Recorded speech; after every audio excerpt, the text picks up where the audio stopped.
யோவான் சுவிசேஷம் 4ஆம் அதிகாரம் 23ஆம் வசனம். உண்மையாய் தொழுது கொள்ளுகிறவர்கள் பிதாவை ஆவியோடும் உண்மையோடும் தொழுது கொள்ளும் காலம் வரும், அது இப்பொழுதே வந்திருக்கிறது. தம்மை தொழுது கொள்ளுகிறவர்கள் இப்படிப்பட்டவர்களாய் இருக்கும்படி பிதாவானவர் விரும்புகிறார். தம்மை தொழுது கொள்ளுகிறவர்கள் இப்படிப்பட்டவர்களாய் இருக்க வேண்டும் என்று பிதாவானவர் விரும்புகிறார். இந்த கடைசி நாட்களில் நின்று கொண்டிருக்கிறோம். இந்த கடைசி காலத்தின் ஆராதனை, தேவனை ஆராதிக்கிற தேவ ஆராதனை எப்படி இருக்கும் என்பதை குறித்து ஆண்டவர் இந்த வசனங்களிலே தீர்க்க தரிசனமாய் முன்னுரைக்கிறார். இது ரொம்ப முக்கியமான வேதத்தில் ஆராதனை சார்ந்த அல்லது தேவனை தொழுது கொள்ளுதல் சார்ந்த விஷயத்தில் அந்த பார்வையில் மிக மிக முக்கியமான ஒரு இடம், ஒரு வசனம். ஏனென்றால் ஆண்டவர் இயேசு வருங்காலத்தில், அதாவது இந்த காலத்தில், நாம் இருக்கிற இந்த திருச்சபையின் காலத்தில் ஆராதனை, தேவ தொழுகை என்பது எப்படிப்பட்டதாயிருக்கும் என்பதை குறித்து தீர்க்க தரிசனமாய் சொல்லி குறிப்பிடுகிற வசனம். இந்த வசனத்தை கர்த்தர் கடந்த நாட்களிலே என்னோடு உணர்த்தினார். தேவனை ஜனங்கள் தொழுது கொள்ளுதல், ஆராதித்தல் என்பதில் எப்படிப்பட்ட உணர்வோடும் குணாதிசயத்தோடும் ஆண்டவரை ஆராதனை செய்ய வேண்டும் அவர் விரும்புகிறார். அதான் முக்கியம். இதுல தம்மை தொழுது கொள்ளுகிறவர்கள் இப்படி இருக்க வேண்டும் என்று அவர் விரும்புகிறார். அப்போ நாம் தேவனுக்குத்தான் ஆராதனை செய்கிறோம். சில நேரங்களில் சிலருக்கு நாம விருந்து கொடுக்கலாம், விருந்தளிக்கிறோம். விருந்து முழுக்க உங்களுக்கு பிடிச்சதையா வச்சிருக்கீங்க, உங்களுக்கு பிடிச்சதையா ரெடி பண்ணிருக்கீங்க. ஒருவேளை தெரிஞ்சோ தெரியாமலோ நீங்க செஞ்சிருக்கிற எதுவுமே அவருக்கு பிடிக்காது. அவருக்கு ஐயோ நான் இதெல்லாம் சாப்பிட மாட்டேனே அப்படி எப்படி இருக்கும் யோசித்து பாருங்க. இதை போலத்தான் நாம் இன்றைக்கு நம் பட்சத்திலே தேவனை ஆராதிக்கிறோம் என்று எண்ணுகிறவைகளில் நம்முடைய ஆராதனை தேவனை எவ்வண்ணமாய் பிரியப்படுத்துகிறது. அவருக்கு தான் ஆராதனை செலுத்துகிறோம், அவரைத்தான் ஆராதிக்கிறோம். ஆனால் நம்முடைய ஆராதனை தேவனை எவ்வளவாய் பிரியப்படுத்துகிறது? எனக்கு அன்பான தேவனுடைய பிள்ளைகளே, ஆண்டவர் நம்முடைய வாழ்வில் அவருக்கு பிரியமான ஆராதனை செய்யும்படி நம்மை அழைத்திருக்கிறார். அவருக்கு பிரியமான ஆராதனை செய்யும்படி நம்மை தகுதிப்படுத்தி வைத்திருக்கிறார். அந்த தகுதியின் அடிப்படையில் ஆண்டவர் இப்படி ஆராதனையை செய்ய வேண்டும் என்று நமக்கு வெளிப்படுத்துகிற ஒரு வசனம் தான் இந்த வசனம். கர்த்தர் நம்முடைய வாழ்வின் ஆராதனை என்பது ஒரு நாள் செயல் அல்ல, ஒரு குறிப்பிட்ட நேரத்தில் நடக்கிற ஒரு செயல் அல்ல. இது நம்முடைய வாழ்வுதான், நம்முடைய மொத்த வாழ்வு. இது ஒரு கண்டினியூஸ் ப்ராசஸ். நம்முடைய வாழ்க்கை தான் அவருக்கு முன்னால உள்ள ஆராதனை. ஒருவேளை ஞாயிற்றுக்கிழமை நம்ம ஆராதனை நாள் என்று சொல்லி, இந்த ஆராதிக்கிற நேரத்தை ஆராதனை நேரம் என்று சொல்லி இப்படிலாம் நம்ம தெரிவு செய்கிறோம், குறித்து கொள்ளுகிறோம். ஆனால் நம்முடைய வாழ்வே ஆராதனை. இவைகள் நம்முடைய வாழ்வு ஆகிய அந்த தேவனுக்கு பிரியமான ஆராதனை செய்வதற்கு உதவி செய்கிறவைகளாய் இருக்கிறது. ஆம் பிரியமானவர்களே, நம்முடைய ஆராதனை தேவனை மையமாக கொண்டிருக்க வேண்டும். அது தேவனை பிரியப்படுத்த வேண்டும். இன்னொரு விதத்தில் சொல்லுவோம் என்று சொன்னால், நம்முடைய ஆராதனை தேவனில் துவங்க வேண்டும், தேவனில் செயல்பட வேண்டும், அல்லது தேவனில் போக்கஸ்டா இருக்கணும், தேவனை மையமாய் வைத்திருக்க வேண்டும், தேவனில் முடிய வேண்டும். ஆராதனை என்கிற அந்த வார்த்தை, அல்லது ஆண்டவரை ஆராதனை செய்தல், தொழுது கொள்ளுதல் என்கிற பதம் இன்றைக்கு மிக மிக சாதாரணமாய் ஆக்கப்பட்டிருக்கிற ஒரு காலத்தில் வந்திருக்கிறோம். ஏனென்றால் முழுவதும் ஆராதனை முறைமைகளுக்கு, த பேட்டர்ன் ஆஃப் வர்ஷிப் என்பதில், த ஸ்டைல் ஆஃப் வர்ஷிப் என்பதில் முழுக்க கவனம் செலுத்தி இன்றைக்கு வேறு விதமாய் அதை மாற்றி வைத்திருக்கிறோம், அல்லது அதனுடைய மேன்மையான அந்த பார்வையை குறைத்து வைத்திருக்கிறோம். இந்த செயல்பாடுகளுக்கு முக்கியத்துவம். எனக்கு நம்முடைய ஆராதனைகளை பாருங்க, நிறைய டாமினேட் பண்ணியிருக்கிறது பாடல்கள், இசைகள். அல்லது ஒழுங்குபடுத்தப்பட்ட முறைமைகள், நிறைய காரியங்கள், இவைகள் நம்முடைய ஆராதனையை டாமினேட் பண்ணியிருக்கு, ஆளுமை செய்து கொண்டிருக்கிறது. ஆனால் ஆராதனை என்பது இதெல்லாம் தாண்டியது தேவனை மையமாய் வைத்திருப்பது. நான் ஒரு நிமிஷம் அதை ஒரே நிமிஷத்துல நம்ம ஒரு செகண்ட்ல அதை உணர்ந்து கொள்வதற்கு ஒரு சின்ன ஒரு காரியம் ஒன்று இருக்கு. தேவன் ஆராதிக்கும் போது தேவனை யாரெல்லாம் உணர்கிறார்களோ, எனக்கு முன்பாக இருக்கிறார் என்று உணர்கிறார்களோ, என்னோடு இருக்கிறார் என்று உணர்கிறார்களோ, அதுதான் ஆராதனை. தேவன் அல்லாமல் இன்றைக்கு வேறு எது இருந்தாலும் அதை ஃபோக்கஸ் பண்றது உண்மையான ஆராதனையா இருக்க முடியாது. தேவனை தவிர்த்து வேறு எது சிறப்பா இருந்தாலும் அதுலதான் நம்ம என்ன செய்யறோம், இந்த ஆராதனை தலைவர்கள், வர்ஷிப் லீடர்ஸ் ரொம்ப இன்னைக்கு முக்கியப்படுத்துறாங்க. இன்னார் நடத்தினா அதுல நிறைய பேர் கூட்டம் வருவாங்க, இவர் நடத்தினா நல்லா இருக்கும்.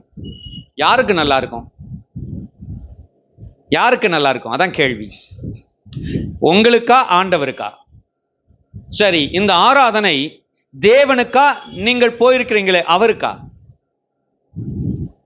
அவர்கள் நம்மை நடத்துகிறவர்கள் தான், அல்லது சில காரியங்களில் நமக்கு உதவி செய்கிறவர்கள் தான், சில காரியங்களில் நமக்கு பாதை காட்டுகிறவர்கள் தான், நிச்சயமாய்.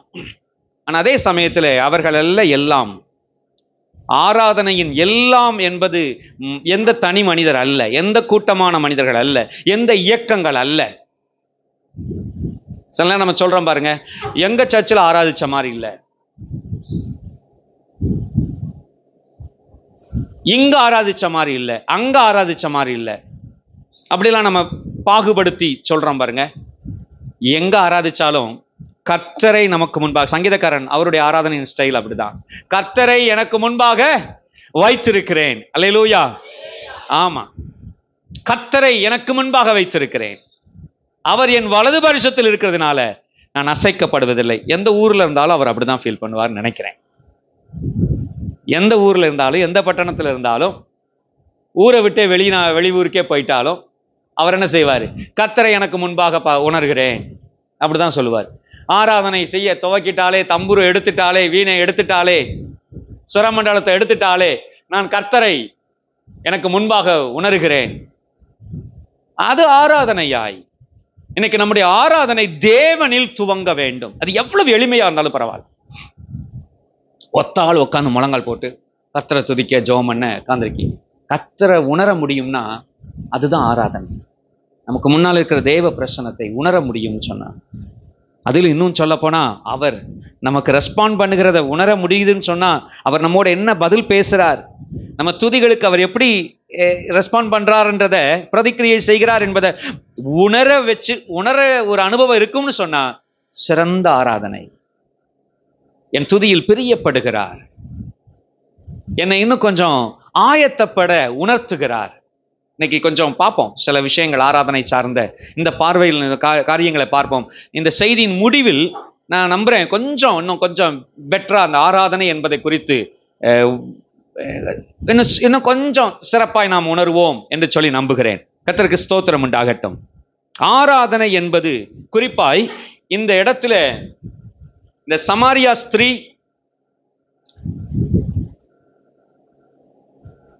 ஆண்டவர் இயேசு, இவங்களுடைய கான்வர்சேஷன் நிறைய நேரங்களில் பைபிள் ஸ்டடி நடக்கிற நேரத்தில் நான் இதை ஒரு வார்த்தையை போட்டுட்டு தான் போவேன்.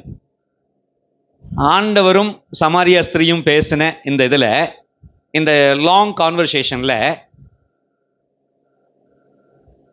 இதுக்கு ஒரு தலைப்பு கொடுத்தா என்ன தலைப்பு கொடுக்கலாம் அப்படி சாதாரணமாக கேட்பேன் கிளாஸஸில்.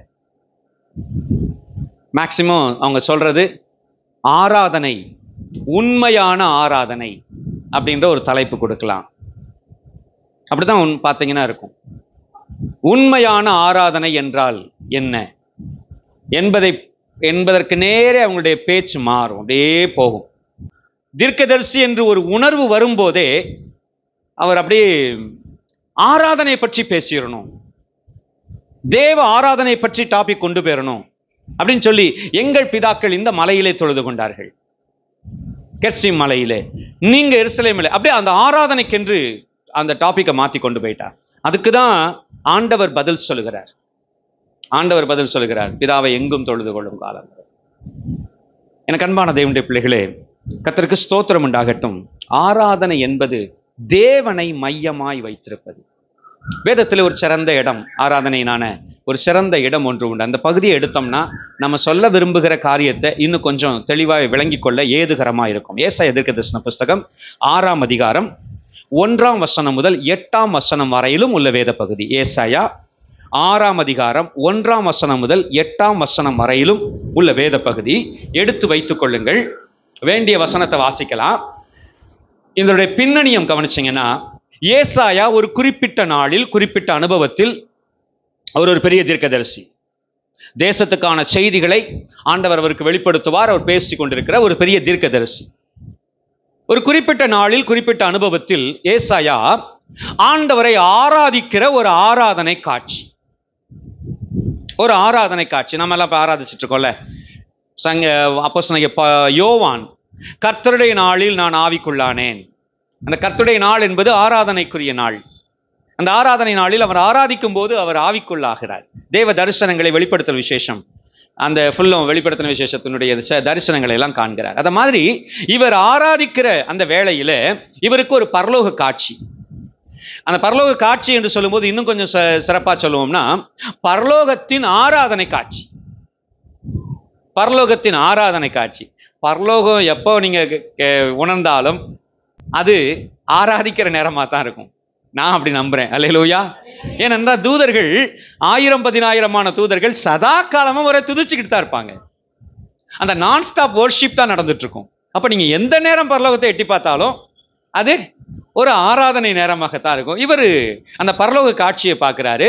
வாசிங்களேன் அந்த வசனத்தை. பரலோகத்தை பார்க்கும்போது சேனைகளின் கர்த்தர் பரிசுத்தர் என்று அது ஆராதிச்சிட்டு இருக்காங்க தூதர்கள். வாசிங்க அந்த வசனத்தை.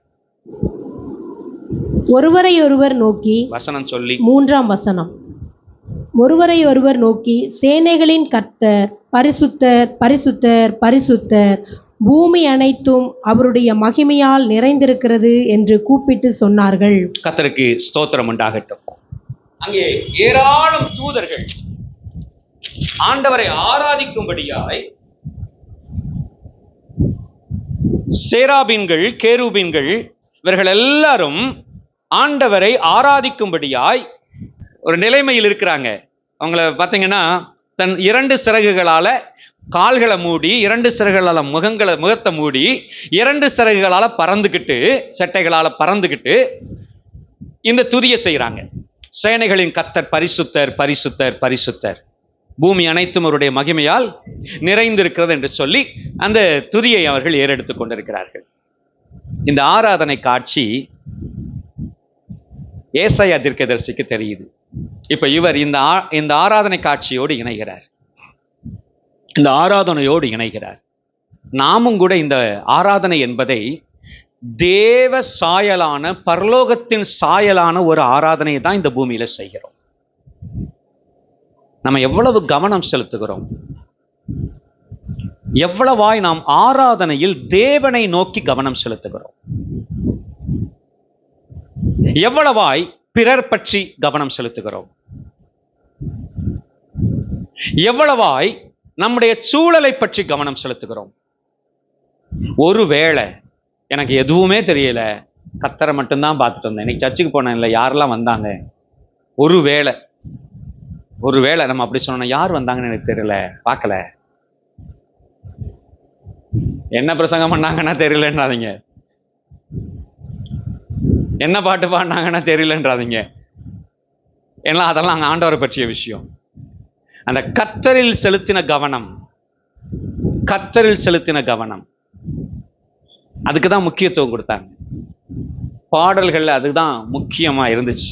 சிறு வயதுல உள்ள அந்த ஆராதனை பாடல்கள் எல்லாம் அதுதான் முக்கியமா இருந்துச்சு. We have come into your house, gather in his name to worship him.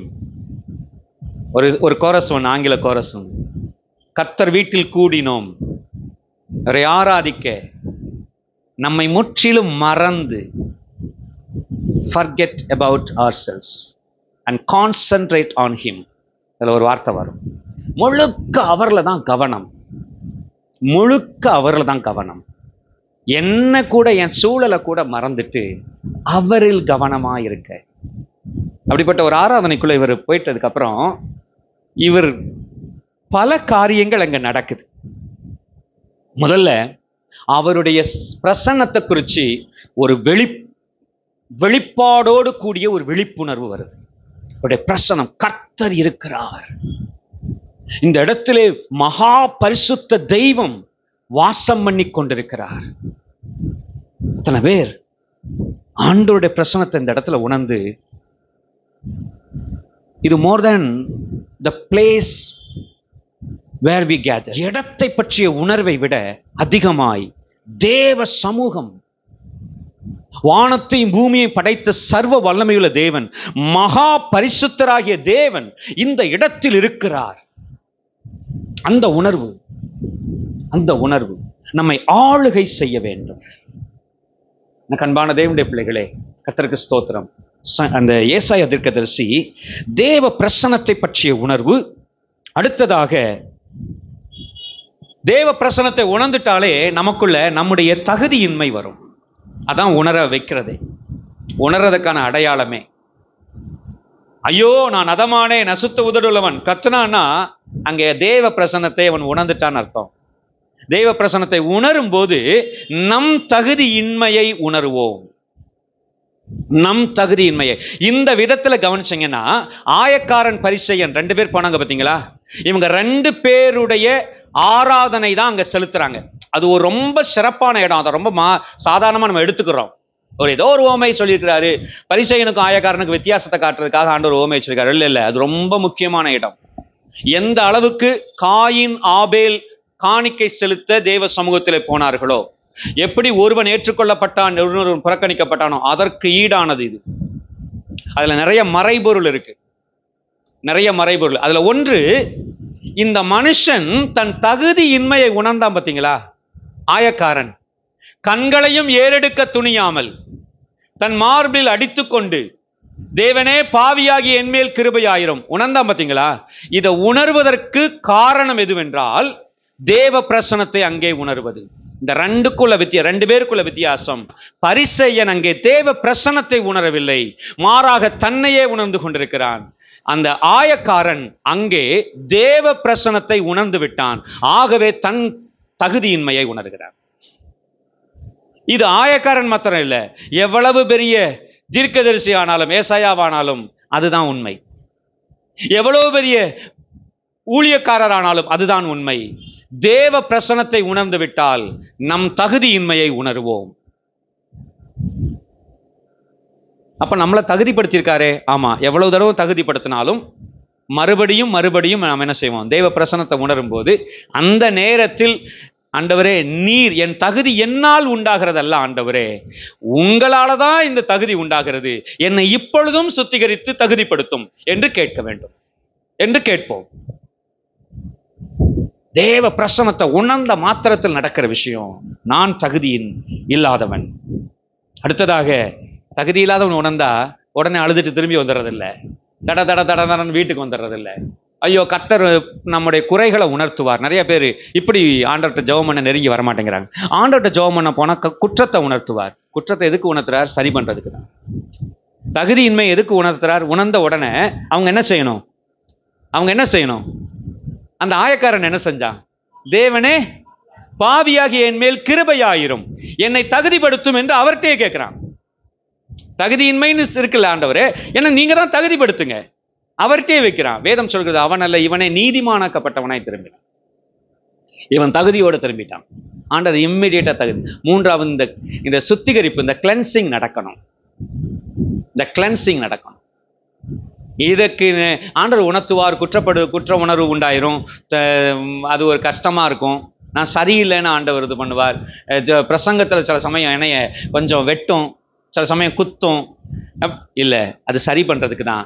குத்திருச்சுன்னா வெட்டிருச்சுன்னா உடனே ஆண்டவர்கிட்ட அறிக்கை செஞ்சா சரி பண்ணிடுவார். அது அவர் பார்ட். பலன் தருவார், அவர் பார்ட். அது உண்மையான ஆண்டவரே, இது இந்த வசனத்தின்படி எனக்கிட்ட வாழ்க்கை அப்படி நல்லா இல்லை ஆண்டவரே, நீங்க மாத்துங்களேன், கிருபை தாங்களே ஐயா கேட்டோம்னா அவர் அதற்கான கிருபையை வர நாட்களில் கூட்டி தருவார், அதை மேற்கொள்ள உதவி செய்வார். இதுதான் செய்யப்பட வேண்டிய விஷயம். நான்காவதாக, இந்த நிலைமையில் நாம் ஒன்றை தெளிவாய் செய்வோம். ஆண்டவரே, உமது சித்தம் செய்ய வருகிறேன் என்று சொல்லுவோம். இதான் நான்காவது ரெஸ்பான்ஸ். தேவ பிரசன்னத்தை உணர்ந்தவுடன் நம்முடைய தகுதியின்மை, ஐயோ நான் பாவி அதமானேன். மூன்றாவதாக, பாவி என்று உணர்ந்தவுடனே வருத்தத்தோட கோவிச்சுக்கிட்டு வந்துடுறதில்ல. ஆண்டவரே என்னை கழுவும் என்று அவர்கிட்ட கேட்கணும். பலிபீடத்தின் குரடினாலே அவரே சுத்தம் பண்ணுவார், தொட்டு சுத்திகரிப்பார். அதுக்கப்புறம் ஆண்டவர் நம்மகிட்ட எதிர்பார்க்கிறது, இதோ நான் வருகிறேன் உமது சித்தம் செய்ய,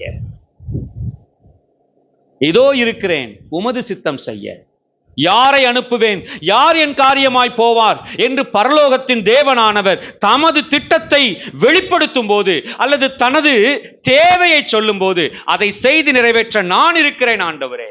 ஒரு எம்ப்ளாய்மெண்ட் ஆஃப் ஆப்பர்ச்சுனிட்டி அங்கே வருது. ஆண்டவர் சொல்றாரு, someone I need. ஆண்டவர் தெளிவா அதை சொல்றாரு, யாராவது எனக்கு வேணும்பா, வேலை இருக்கு, அந்த பாவம் நிறைந்த உலகத்துக்கு யாரை அனுப்பணும், யாரை அனுப்புவேன். அவர் சொன்ன உடனே அதை பார்த்த மாத்திரத்தில் இவர் சென்றார், அப்ளிகேஷனை ஃபில் பண்ணி கையெழுத்து போட்டார், அப்ளை பண்ணிட்டார். நான் வர்றேன் ஆண்டவரே. தேவ சித்தம் செய்ய ஒப்பு கொடுத்தல். ஒவ்வொரு ஆராதனையின் முடிவிலும் ஆண்டவர் சொன்ன உணர்த்தின காரியத்துக்கு நான் ஒப்பு கொடுத்திருக்கிறேன் என்று சொல்லி உணர்வோடு திரும்பி செல்வோம் என்றால் ஆசீர்வதிக்கப்பட்ட ஒரு ஆராதனையின் அனுபவத்தை நீங்கள் பெற்றிருக்கிறீர்கள். அல்லேலூயா. அதுக்காக தான் நம்ம வசனம் பேசுற அந்த அனுபவத்தை வச்சிருக்கிறோம். இந்த வசனத்தின் மூலம் ஆண்டவர் நிறைய காரியத்தை நமக்கு வெளிப்படுத்துவார். என்னென்ன தேவ சித்தம் என்பதை வெளிப்படுத்துவார். எதற்கெல்லாம் நாம் செய்ய தயாரா இருக்க வேண்டும் என்று சொல்லுவார். ஜெபிக்கிற மனிதனை தேடிக்கொண்டிருக்கிறார். உணர்வடைந்தோம் என்று சொன்னால், ஆண்டவரே நான் ஜெபிக்கிறேன், ஆண்டவரே நான் உமக்காக பரிசுத்தமாய் வாழ ஒப்புக் கொடுக்கிறேன் ஆண்டவரே. ஆண்டவர் தேடுறார். இன்னைக்கும் கண்கள் அவர் தேடிக்கிட்டு இருக்கு. அவர் நம்பர் விட்டு தேடிக்கிட்டு இருக்கார். அவர் பெரிய தேவன், இப்படிலாம் 1 2 எண்ண மாட்டார் நினைச்சிட்டு இருக்காதீங்க. ஆண்டவர் கடைசியா 10 பேர் சோதோம்ல இருந்தா சோதம் அழிக்க மாட்டேன்னு சொல்றார். நம்ம பட்டணத்திலும் ஆண்டவர் எண்ணிக்கிட்டு இருக்கார் ஆசீர்வதிக்கும்படியாய். அவருக்கு ஆசீர்வதிக்க மனிதர்கள் வேண்டும், காரணம் வேண்டும். ஆண்டவர் எண்ணிக்கிட்டு இருக்கார். ஒப்பு கொடுப்போம்னு சொன்னா, பரிசுத்தத்துக்கு ஒப்பு கொடுக்கப்பட்ட வாலிபர்களாகிய தானியேல் இங்கே உண்டு. பரிசுத்தத்துக்கு ஒப்பு கொடுக்கப்பட்ட ஷாத்ராக் மேஷாக் ஆபேத்நேகோ இங்க உண்டு. அப்படி சொல்லணும். அப்படி அவர் எதிர்பார்த்துட்டு இருக்கார். அதனாலதான் வசனத்தை நமக்கு உணர்த்தப்படும் போது, ஆண்டவரே நான் இருக்கிறேன் ஒப்பு கொடுப்போம்னா நாம ஆண்டவர் சித்தத்தை செய்யறதுக்கான அந்த லிஸ்ட்ல வந்துடுறோம். ஆராதனை என்பது கர்த்தரில் கவனம் செலுத்துதல், அவரில் துவங்கி அவரில் மையப்படுத்தி அவரில் முடிவடைய வேண்டும். அதான் ஆராதனை. இதுக்கு இடையில எந்த மனுஷனும் டாமினேட் பண்ணக்கூடாது. அப்படிலாம் நீங்க ஒரு ஆளுக்கு பின்னால போவீங்கன்னா அது ரசிகர் கூட்டமாயிரும். இவர் நடத்தினாதான் எனக்கு, இவர் ஆராதனையில தான் எனக்கு, அப்படிலாம் கிடையாது. கர்த்தர் மையப்படுத்தப்பட வேண்டும். எந்த ஊழியக்காரன் கர்த்தரை காண்பிக்கிறானோ இந்த ஊழியக்காரன் சரியான நபர். எந்த ஊழியக்காரன் நாம் பெரிய ஆளு, என்ன கவனிங்க என்று சொல்லுகிறாரோ அவர் கர்த்தரை மறைக்கிறார். ஒரு விதத்துல கர்த்தரை மறைக்கிறார். எந்த ஊழியக்காரனும் இல்லை, கர்த்தரை. ஹல்லேலூயா. ஆமா, கர்த்தரை காட்டுகிற பிரியமான தேவனுடைய பிள்ளைகளே, ஸ்தோத்திரம். ஆண்டவருடைய வார்த்தை இரண்டாவதாக அந்த வசனத்திலே வாசியுங்களேன். 23 யோவான் 4:23. தொழுது கொள்கிறவர்கள் பிதாவை ஆவியோடும் உண்மையோடும் தொழுது கொள்ளும் காலம் வரும், அது இப்பொழுதே வந்திருக்கிறது. கர்த்தருக்கு ஸ்தோத்திரம் உண்டாகட்டும். உண்மையாய் தொழுது கொள்ளுகிறவர்கள் ஆவியோடும் உண்மையோடும் தொழுது கொள்ள வேண்டும். அடுத்ததாக கர்த்தர் அங்கே சொல்கிறது, தேவனை ஆராதித்தல் தொழுது கொள்ளுதல் என்று சொல்லுவது ஆவியோடு நடக்க வேண்டும். ஆவியோடு நடக்க வேண்டும். அது it is not a physical act. It is not merely what we do by action. செயல்களின் மூலம் நாம் என்ன செய்கிறோமோ அல்ல, இது ஆவிக்குரிய காரியம், முழுக்க முழுக்க spiritual thing. When we worship, when we start worshiping God, we just enter into the spiritual realm. ஒரு ஆவிக்குரிய உலகத்திற்குள் ஆராதிக்கிற மனுஷன் நுழைகிறான். ஆராதனை என்பது ஒரு ஆவிக்குரிய உலகில் நம்மை நடத்தி செல்வது. எத்தனை பேர் அந்த அவேர்னஸோடு இருக்கீங்களோ தெரியல. ஆராதனை என்பது ஆவியானவருக்குள். நான் ஆராதிக்கிறேன் கண்களை மூடி, கர்த்தர் எனக்கு உணர்த்துகிற பாட்டை சொல்றத நான் பாடுறேன். அது ஒரு ஊழியம் என்கிற சைடுல உங்களுக்காக என்று இருந்தா கூட நானும் ஆராதிக்கிறேன் என்பதற்கு அடையாளமா நம்ம கண்ணை மூடி ஆராதிக்க வேண்டியது. கர்த்தருக்கு ஸ்தோத்திரம் உண்டாகட்டும். Don't miss the spiritual opportunity while we worship in God. அதை ஆராதிக்கிற அந்த அனுபவத்தை தவற விட்டுறாதீங்க. சின்ன சின்ன இடையூறுகள், கவனக்குறைச்சல்கள், கவன சிதறல்கள், இவைகள் உங்களை டக்குன்னு அந்த ஆவிக்குரிய அனுபவத்திலிருந்து, அந்த உலகத்திலிருந்து வெளியே கொண்டு வந்துடும். கவனம் செலுத்துவோம். ஆவிக்குரிய அந்த வேலை அது ஆவியிலே ஆராதனை செய்கிறதா. நிறைய அந்த செயல்களை ரொம்ப கவனமா எந்திரிக்கிறது, உட்கார்றது, சொல்றது, பேசுறது, பாடுறது, சிரிக்கிறது எல்லாம் கவனமா செய்யறோம். இதெல்லாம் செயல்பாடுகள், இதெல்லாம் செயல்கள். இந்த செயல்கள் அல்ல. எப்பவும் சிலர் சொல்லுவாங்க, நீங்க பாட்டு பாடி கர்த்தரை ஆராதிக்கும் போது சிரிச்சு, வெள்ளைக்காரங்கெல்லாம் செய்யறாங்கல்ல, அப்படி சிரிச்சுதான் ஆராதிக்கணும். அப்படி கொடூரமா முகத்தை வச்சுக்கிட்டு அப்படி சந்தோஷமாய் சங்கீதம் பாடுவோம். அப்படி வார்த்தை சந்தோஷமாய், ஆனா மூஞ்சி செம்ம கடுப்புல கடுன்னு வச்சுக்கிட்டு அப்படிலாம் பேசுவாங்க, கிரிட்டிசைஸ் பண்ணுவாங்க. ஆக்ஷன் இல்ல. இந்த என்ன செயல்கள் அதெல்லாம் முக்கியத்துவம் வரல, அதான் இரண்டாம் பட்சமான. ஆவி, உங்களுடைய உள்ளான மனுஷன் தேவ ஆவியானவரோடு இணைந்து அந்த ஆவிக்குரிய உலகில் உள்ளதான அந்த தொடர்பில் நாம இணையணும். இந்த உள்ளார்ந்த மனுஷன் கவனம் செலுத்தணும். உள்ளார்ந்த, நீங்க இந்த சரீரமும் அவுட்வேர்டு இதுவும் எல்லாமே பாத்தீங்கன்னா இடைஞ்சல் பண்றதுக்கு தான். இடைஞ்சல், புதுசா ஒரு சத்தம் கேட்கும். அதை என்னன்னு கண்ணை திறந்து பார்த்தே ஆகணும்னு நீங்க கண்ணை மூடி ஆராய்ச்சிட்டு இருக்கும்போது சரன்னு இந்த சேர் இழுக்கிற மாதிரி இருக்கும். யாரோ வந்திருக்காங்க, அவங்க யாருன்னு பார்த்தே ஆகணும். இதெல்லாம் சும்மா பிராக்டிக்கலா சொல்றேன். நீங்க இனி செஞ்சு பாருங்க.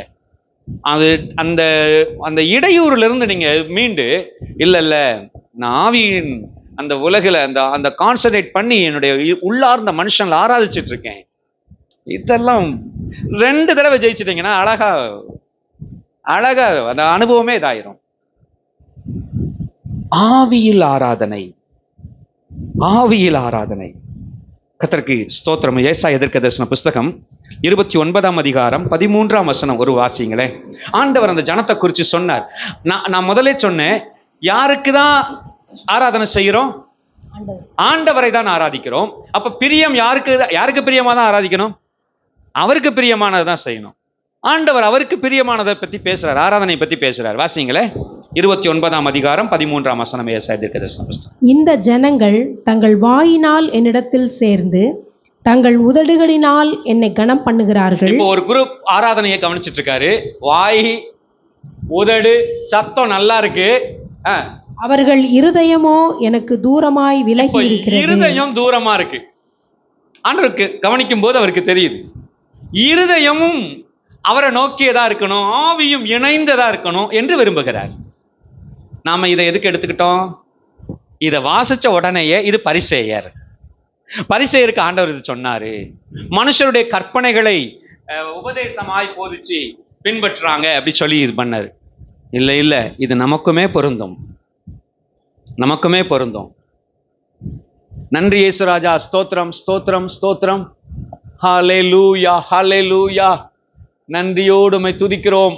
பார்வை பூரா அங்க இங்க, யாரு வந்தா போனா என்ன செஞ்சா எல்லாம். ஆனா வாய் என்னது இருக்கு?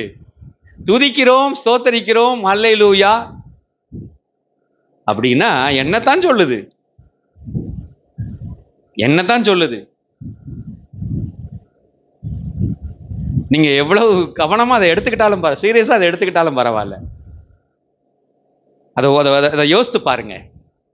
இந்த ஜனம் உதடுகளினால், வாயிலிருந்து வரதெல்லாம் சூப்பரா வருது வார்த்தை, துதி பயங்கரமா இருக்கு. ஆனா இருதயம் வேற எங்கேயோ இருக்கு, என்னத்தையோ சிந்திச்சுக்கிட்டு இருக்கு, எதுக்கோ டாமினேட்டடா இருக்கு.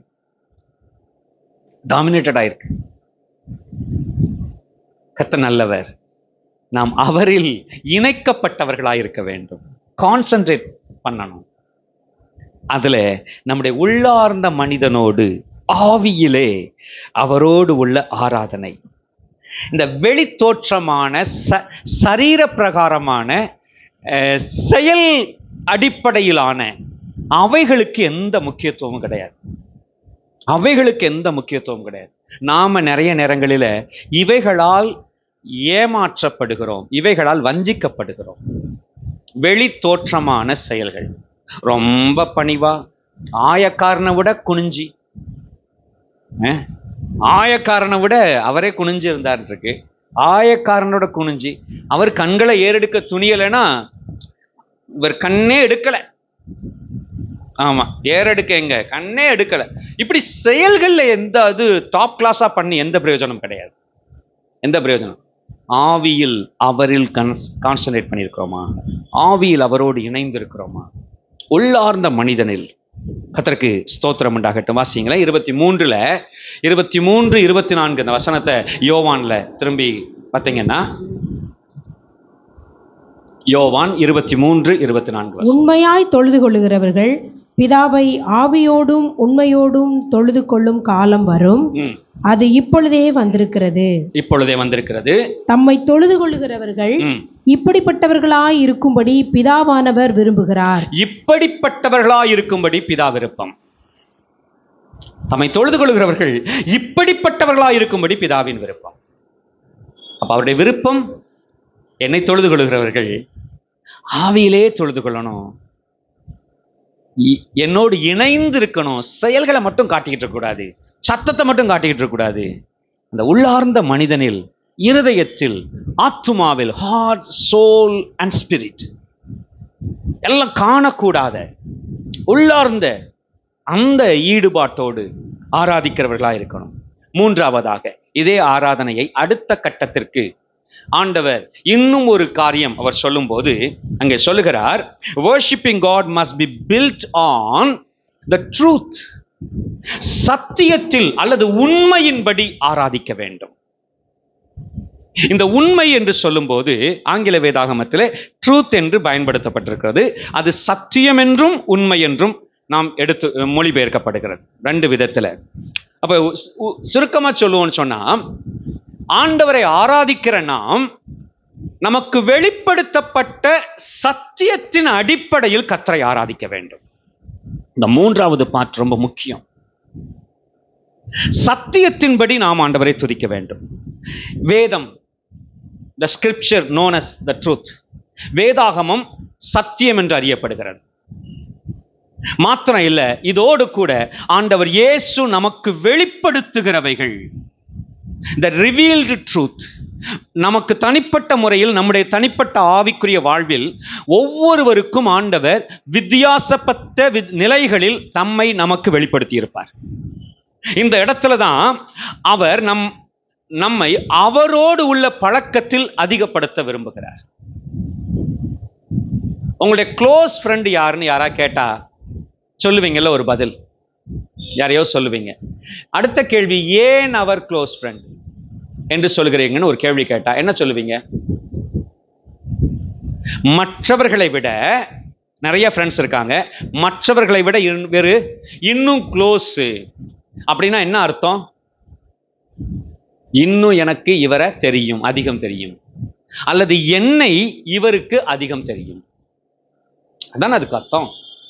இன்னைக்கு கர்த்தரோடு நாம் எவ்வளவுக்கு எவ்வளவு அதிகம் நெருங்குறோமோ அவ்வளவுக்கு அவ்வளவு நாம் அவரை அறிய முடியும். அவர் தன்னை நமக்கு வெளிப்படுத்துகிறார். இந்த வெளிப்படுத்தப்பட்ட சத்தியம் நம்முடைய ஆராதனையை ரொம்ப பாதிக்கக்கூடிய தாக்குதலை உண்டாக்கக்கூடிய தாக்கத்தை உண்டாக்கக்கூடிய ஒரு விஷயம். நாம் ஒரு மனுஷன் சரியாய் தேவனை அவ்வளவு ஆழமாய் இணைந்து ஆராதிக்கிறார் என்று சொன்னால் அவரும் தேவனும் என்கிற அந்த தேவனை பற்றிய வெளிப்பாடு அவருக்கு அதிகமாயிருக்கு. இந்த இடத்துல நம்ம ஒவ்வொருத்தருமே வேற வேற வேற நிலைகள்ல இருக்கலாம். நம்ம ஒவ்வொருத்தருடைய நிலைமையுமே வேற. நான் என்ன ஆராதனை என்பது எந்த அளவிற்கு என் தேவனை அறிந்திருக்கிறேன் என்பதை சார்ந்துதான் என்னுடைய அந்த உண்மையை, ஆராதனையில் உண்மைத்தன்மை அல்லது உண்மையோடு ஆராதித்தல் என்பதை நிர்ணயிக்கிற விஷயம். ஒவ்வொருத்தருக்கும் வித்தியாசம். நான் எவ்வளவு ஆண்டவர் அறிஞ்சிருக்கேன், எனக்கு ஆண்டவருக்கும் தான் தெரியும். இதை யார்கிட்டையும் கம்பேர்லாம் பண்ண முடியாது. இது யார்கிட்டையும் கம்பேர் பண்ணி நீ கூட குறையா அது இதெல்லாம் சொல்ல முடியாது. இது வருஷத்தின் அடிப்படையில் அல்ல. இது நம்ம எந்த அளவுக்கு அவரோடு ஈடுபடுகிறோம், ஒப்பு கொடுக்கிறோம், எந்த அளவுக்கு நம்மை தாழ்த்துகிறோம், எந்த அளவிற்கு அவருடைய சித்தம் செய்ய நம்ம கீழ்ப்படுகிறோம், அடிபணிகிறோம். கர்த்தருக்கு ஸ்தோத்திரம் உண்டாகட்டும். ஒரு இன்ட்ரெஸ்டிங்கான ஒரு கேஸ் ஆஸ்திரேலியாவில் உள்ள ஒரு கோர்ட்டுக்கு வந்துச்சான். ஏற்கனவே நான் சொல்லியிருக்கிறேன். அந்த கேஸ் என்னன்னு சொன்னா, ஒரு ஆடு இருக்கு.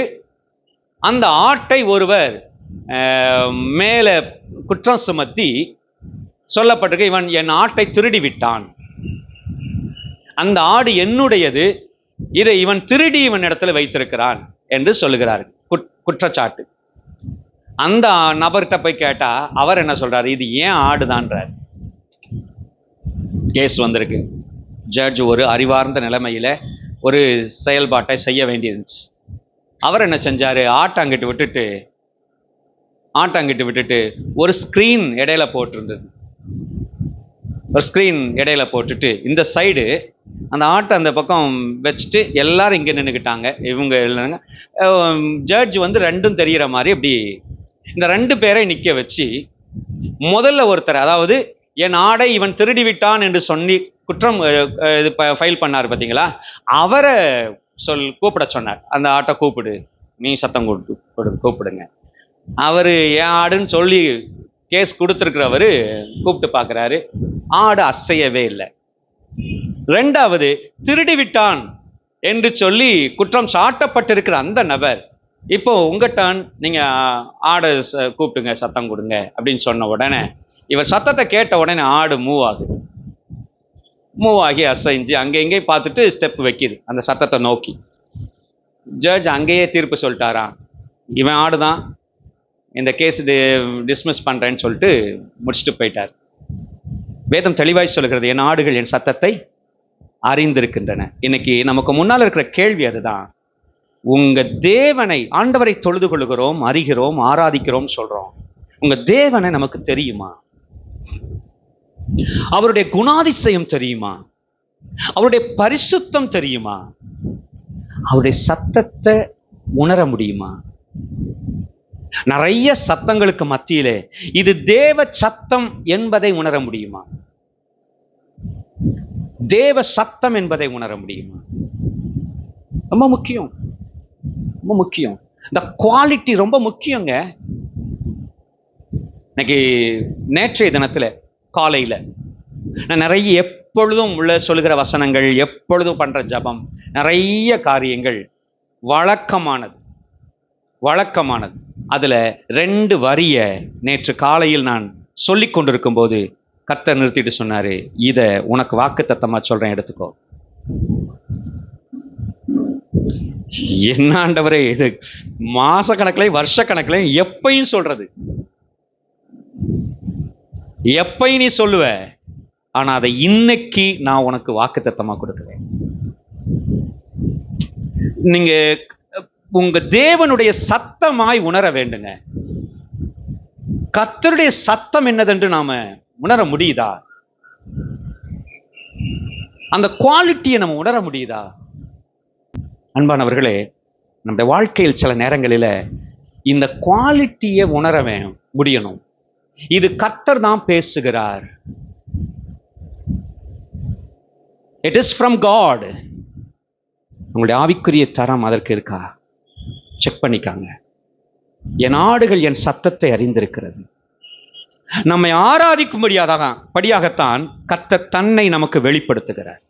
அவருக்கு தெரியும், அவன் என்னை ஆராதிக்கணும்னா, என் பிள்ளை என்னை ஆராதிக்கணும்னா அவங்களுக்கு என்ன தெரியணும்ல. ஆகவே தான் என்ன செய்கிறார்?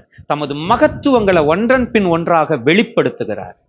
சிலருக்கு சில சின்ன சின்ன காயங்கள் பிடிக்கிறதே கிடையாது. சிலருக்கு சின்ன சின்ன தோல்விகள் பிடிக்கிறதே கிடையாது. சின்ன சின்ன இடையூறுகள் பிடிக்கிறதே கிடையாது. அதனால கர்த்தரை நாம அறிய வழியே இல்லாம போயிருது. ஆண்டவர் சில நேரங்களில் வாழ்க்கை பாடங்கள் வழியாகத்தான் தம்மை நமக்கு வெளிப்படுத்துகிறார். நாம் கடந்து செல்ற நெருக்கங்கள் வழியாக அவர் தான் எவ்வண்ணமாய் தாங்குகிறேன் என்பதை அவர் விளங்க செய்கிறார். அவர் எடுக்கிற லெசன் எல்லாமே பிராக்டிக்கல் தாங்க. நம்ம என்ன சொல்றோம்? போர்டில் எழுதி போடுங்க ஆண்டவரேன்றோம், அடம் பிடிக்கிறோம். தியரியா மட்டும் படிச்சுக்கிறேன்றோம். நல்ல புக்கை கொடுங்க ஆண்டவரே, நல்ல ஊழியருடைய பிரசங்கத்தை கேட்க உதவி செய்யுங்க. நம்ம தியரியா சொல்லி கொடுங்க, படிச்சுக்கிறேன்றோம். அவர் எல்லாம் ஃபுல்லும் பிராக்டிக்கல் தான். பிராக்டிக்கல் தான். அதன் மூலம் நான் என்ன உனக்கு வெளிப்படுத்துவேன்? அந்த கடந்து போகிற நெருக்கத்தின் பாதை வழியே சில நேரம் போராட்டங்கள், சில நேரம் குறைச்சல்கள், சில நேரம் நெருக்கங்கள், சில நேரம் வியாதிகள், சில நேரம் ஏமாற்றங்கள், சில நேரம் தனிமைகள். இவைகள் கற்றுக் கொடுக்கிற இயேசுனா என்ன அப்படி இருக்கு பாருங்க. இதை வேற எந்த தியரியிலையும் எந்த கிளாஸ் ரூம் செஷன்லையும் நீங்க படிக்க முடியாது. கர்த்தருக்கு சொல்லி எந்த பிரசங்கத்திலையும் நீங்க பெற்றுக்கொள்ள முடியாது. அது நாமே கடந்து போகும்போது, பயத்தில் இருக்கும்போது எவ்வளியாய் அவரை கூப்பிடணும், கூப்பிட்டா அவர் எப்படி அந்த பயத்தை நீக்குவார், கூட இருப்பார், அதை உணர வைக்க அவர் அந்த பாதையில் நடத்தும் போது அவரை நோக்கி கூப்பிடணும், அவரை உணரணும். அப்புறம் என்ன செய்யணும்? நான் பயப்பட மாட்டேன், எனக்காக யாவும் செய்து முடிக்கும் தேவன் நீர் இருக்க பயமே இல்லை. பயமே எனக்கு வந்துடக்கூடாது, குறைச்சலே இருந்துடக்கூடாது, நான் தனியாவே இருந்துடக்கூடாது. எங்கிட்ட இந்த பாடத்தை கற்றுக் கொடுக்க? கர்த்தரையே தேட மாட்டோம். நம்ம தான் ஏற்கனவே கூட்டத்தோட இருக்கமே, கர்த்தரையே தேட மாட்டோம். அப்புறம் எங்க அவரை பற்றி அறிய?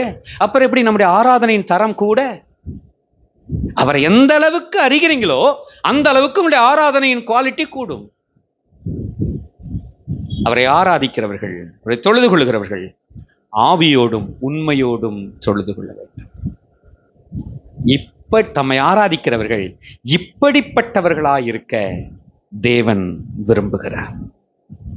தேவன் விரும்புகிறார். வசனத்தையும் தம்மையும் கர்த்தர் வெளிப்படுத்துவதின் நோக்கமே அதுதான். வசனத்தையும் தம்மையும் வெளிப்படுத்துவதின் நோக்கமே அதுதான். Glory to God. ஆண்டவர் சமூகம், என் ஆராதனையில் இன்னும் நான் வளரவும் எனக்கு உதவி செய்யும். உம்மில் வளர வேண்டும் ஆண்டவரே.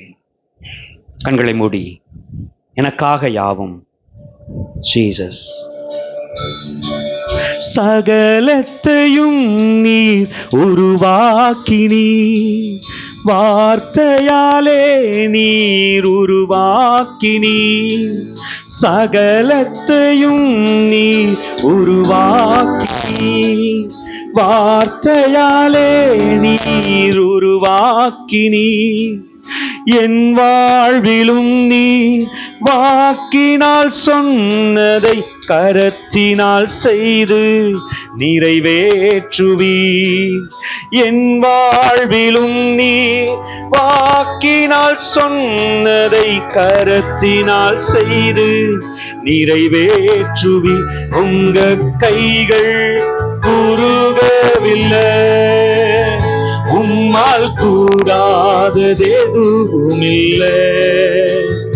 உங்க கைகள் குறுகவில்லை, உம்மால் கூடாதது எதுவும் இல்லை. உம்மால் கூடாததெதுவுமில்ல. இயேசுவால் கூடாத அனுமதித்ததெல்லாம் நன்மைக்காக, நடத்திடும் பாதைகளும் நன்மைக்காக. அனுமதித்ததெல்லாம் நன்மைக்காக, நடத்திடும் பாதைகளும் நன்மைக்காக. அதினரின் காலத்தில் நேர்த்தியாய் செம்மையாய் எனக்காக யாவும் செய்து முடிப்பீர். அதினரின் காலத்தில் நேர்த்தியாய் செம்மையாய் எனக்காக யாவும் செய்து முடிப்பீர். உங்க கைகள் குறுகவில்லை, உம்மால் கூடாததெதுவுமில்லை.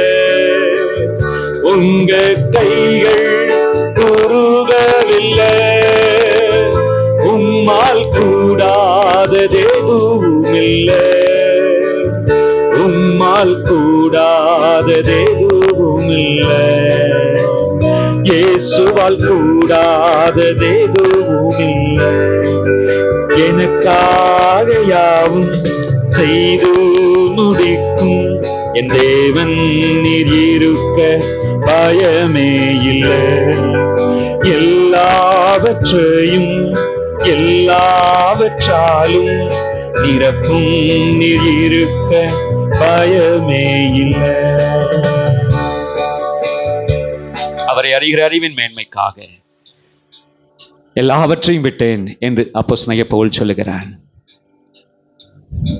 அவரை தொழுது கொள்கிறவர்கள் ஆவியோடும் உண்மையோடும் தொழுது கொள்ள வேண்டும். தம்மை தொழுது கொள்கிறவர்கள் அப்படிப்பட்டவர்களாயிருக்க பிதா விரும்புகிறார். பரிசுத்த பிதாவே, இந்த ஆசீர்வதிக்கப்பட்ட ஆராதனை வேளையில் எங்களோடு நீர் இடைப்பட்டு கொண்டிருக்கிறீர். உங்க மகிமையின் நாமத்தை எங்கள் மேல் எழுதி வைத்திருக்கிறீர். விலையேற பெற்ற வாக்கு தத்தங்களை எங்களுக்கு தந்திருக்கிறீர். நாங்கள் தளர்ந்து போகாமல், நாங்கள் பிரயாசப்பட அவ்வப்போது அனுதினமும் எங்களுக்கு இந்த வார்த்தையினால் எங்களை தேற்றி உயிர்ப்பித்துக் கொண்டிருக்கிறீர். ஆமேன் கர்த்தாவே. இந்த நாளிலும் கூட எங்களுடைய ஆவிக்குரிய அனுபவங்களில் நீர் விரும்புகிற ஆராதனையை செய்து உம்மை பிரியப்படுத்த, உமது திட்டங்களை இந்த பூமியில் புரிந்து நிறைவேற்றி முடிக்க எங்களை அழைத்திருக்கிறீர். இந்த செய்தியை நாங்கள் ஆண்டவரே தியானித்து செயல்படுத்த கர்த்தர்களுக்கு உதவி செய்யுங்க. வசனம் கேட்ட உடைய பிள்ளைகள் ஒவ்வொருவரையும், இதை கேட்கிற ஒவ்வொரு பிள்ளைகளையும் கர்த்தர் ஆசீர்வதியும், நன்மையால் நிரப்பும், ஆவிக்குரிய நல்ல வளர்ச்சியை தாரும். இயேசுவின் நாமத்தில் ஜெபிக்கிறோம் எங்கள் பிதாவே. என் ஆத்துமாவே கர்த்தரை ஸ்தோத்தரி, முழு உள்ளமே பரிசுத்த நாமத்தை ஸ்தோத்தரி. என் ஆத்துமாவே கர்த்தரை ஸ்தோத்தரி, கர்த்தர் செய்த சகல உபகாரங்களை மறவாதே. ஆமென். நம்முடைய கர்த்தராகிய இயேசு கிறிஸ்துவின் கிருபையும் பிதாவாகிய தேவனுடைய அன்பும் பரிசுத்தாவின் ஐக்கியமும் சமாதானமும் காவலும் இன்றும் என்றும் சதா காலங்களிலும் நம் அனைவரோடும் கூட இருப்பதாக. ஹல்லேலூயா, ஹல்லேலூயா.